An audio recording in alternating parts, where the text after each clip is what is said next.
Okay, well, I'm going to begin by asking if you were a big fan of Paddington when you were growing up, and if that was part of the reason why you were keen on getting involved in this project. Yes, I was. One of my first memories is lying on the living room rug watching the Ivorwood Film Fair animations, and I just really liked them. He was funny and silly, and he got in scrapes, and it was funny. And then when I sort of moved on to reading the books once I'd learnt to read, and really enjoyed those, and then I probably didn't think about it too much until I discovered that they were making the film, and then I thought, I really liked Paddington. I'd liked him enough to read Michael Bond's autobiography, and I really was a fan. But I thought, what is it about this bear that's so special? Because there's plenty of talking animals, and they don't all endure like Paddington, and they're funny, but there's lots of funny fiction, and he's really struck a chord. And I think it's his kind of mixture of kind of confidence and vulnerability in this amazing, all summed up in this label, which I think is really evocative, especially for British people, of evacuees and kids transport, and kind of difficult people in difficult circumstances, and times when we've done something quite decent and looked after people in need. And so I think Paddington really speaks to something quite profound, and that I think is why we love him so much. That's one of my favourite aspects of this, is that he, though a bear, I mean, it could be a human being going to another country, adapting to a culture. I mean, how is it quite rewarding for yourself as a filmmaker to be making a film that's preaching such a kind of positive message about acceptance and making it so accessible for kids? Yes, I think it's nice that... I think Paddington is a very positive character. He's got a real open heart and open spirit, and sort of he changes the people around him through that, because he's such an open-hearted, generous soul. He sort of brings out the best in other people. And I suppose we didn't want to make anything, specifically political, but I think the general Christmassy message of seeing people for what they are and opening your heart to them a little bit feels fairly universal. And I think that's what makes the film special and the character special, and him such an adorable presence. I was wondering as well, I mean, you mentioned that you've read Michael Bond's autobiography, so I'm assuming you're sort of a fan of his. How important was his feedback to this project? And I noticed he has a cameo, so I'm assuming he's quite a fan. I think so. It's such hugely important. He's lived with the character for over half a century. Nobody knows Paddington like he does. And of course, I'm sure there are going to be things in the film that aren't quite necessarily as imagined them. But he seems broadly very happy, and we certainly shared all the drafts of the script and talked to them, and responded to his notes. And it was always very easy to respond to his notes. Sometimes you get notes where you go, I don't know what you're thinking, but every time he said something, you went, oh yes, I can really see that. And he was just hugely helpful, and they seemed pleased, so fingers crossed. I mean, you've got a background in comedy yourself, having directed Mighty Boosh and Come Five Me. How well do you think that served you in this project, and helping you to kind of find that balance in making a film that's appealing to adults and children alike? Yeah, well, I just made something I thought I would like to see, really. It wasn't it wasn't particularly focus grouped. It was a focus group of me and a couple of people at Heyday. Really, I think the comedy's pretty central to who Paddington is. There's a sort of element of sort of Charlie Chaplin about him, or Buster Keaton. There's a real silent comedian aspect to him. Lots of the set pieces in the book happen when he's on his own, or he goes off and he gets into a scrape, and they're so economically and brilliantly described, but they're also a treat to start turning your mind to if you like visual comedy.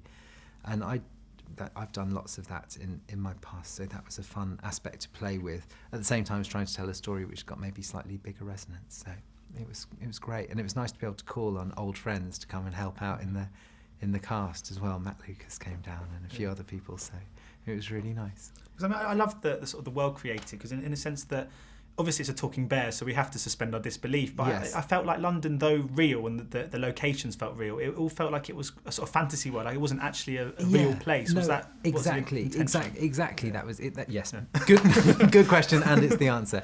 No, because he's real, but like you say, a talking bear can only be so real, because you don't see them every day of the week. And we really wanted to...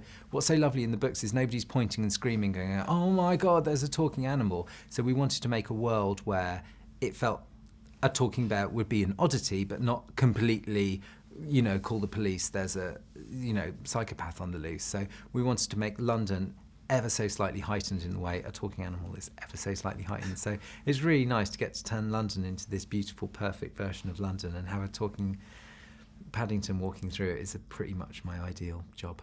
And it must have been great to use London in that way, in the sense that if I was to watch a movie and I saw London, it has sort of swooping shots of the London Eye or Big Ben, I sometimes sort of roll my eyes. But in this, we're seeing it from a foreigner's perspective. Yes. So we're supposed to see it and Absolutely. sort of romanticise over it. Yes, and that's also a joke about taxi drivers taking you on the very roundabout routes when you first come to London, which I'm sure they would never do, obviously, in real life.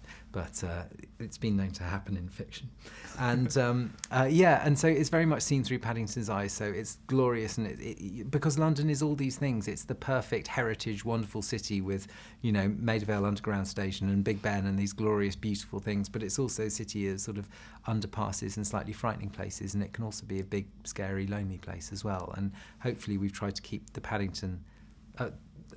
London that's Paddington seeing through his eyes at that time. I mean, the Natural History Museum as well is a great sort of location. Yeah. I was there at the weekend, just coincidentally, and yes. It's quite spooky enough during the day when it's full of people. So it's a great place to have an antagonist. It's wonderful, and it just lends itself so naturally to these things. I think that's what's so great about London is it is this magical city. And sometimes it can look a bit ordinary and grey on film because it can be a bit grey and rainy in London, but we wanted to make it a bit more magical. And Natural History Museum is perfect. It's present, but it's also got a foot in the past and it's got a foot in the future with all the ecology work, and it's magical and it's mysterious and it's brilliant. I was wondering as well, I mean, of course, the Paddington's voice was originally Colin Firth was going to be doing that. And when obviously that all changed and passed over to Ben, was that quite a stressful time for you in that? Because, I mean, you were already so far into production and suddenly the lead kind of character, so to speak, had to be changed. Significantly changed. It was certainly difficult in terms of, evolving the animation and stuff, but it was also the right choice to make. And so I suppose you make lots of choices, and that was a difficult one because Colin's brilliant and lovely, but he just didn't quite fit the bear, and he could see it and I could see it. So actually quite simple really in the end, and very just... We're just like, it's not really working, is it? Nah. Do you think we should try somebody else? Yeah. Okay. So just finally, a very quick word on Ben then. I mean, it's arguably my favourite performance in the whole film, even though it's just a vocal tone. It's got so much sort of sincerity and so much innocence to it. You must have been thrilled when he sort of signed on. Thrilled, and also it's a long process, and he gives so much useful stuff for the animators. It's not just the voice, he's not matching to the lips there. We were building everything from his performance, which is why it was a big thing to do later in the day than possibly we'd imagined, because a lot of stuff had to be reanimated, because hopefully the bear's infused with the spirit of Ben's performance, and where it was infused with Colin's performance it needed to change a little bit. But I think the results are splendid, and I just can't imagine Paddington without hearing Ben's voice now, so I'm at least convinced, and I hope other people are. Brilliant. Well, thank you so much for your time today. Not at all. Thank you. Ladies and gentlemen, you're watching Hey You Guys! Hey You Guys, huh? Hey, you guys. Is that from the Goonies? It is indeed, yes. Nice. Hey,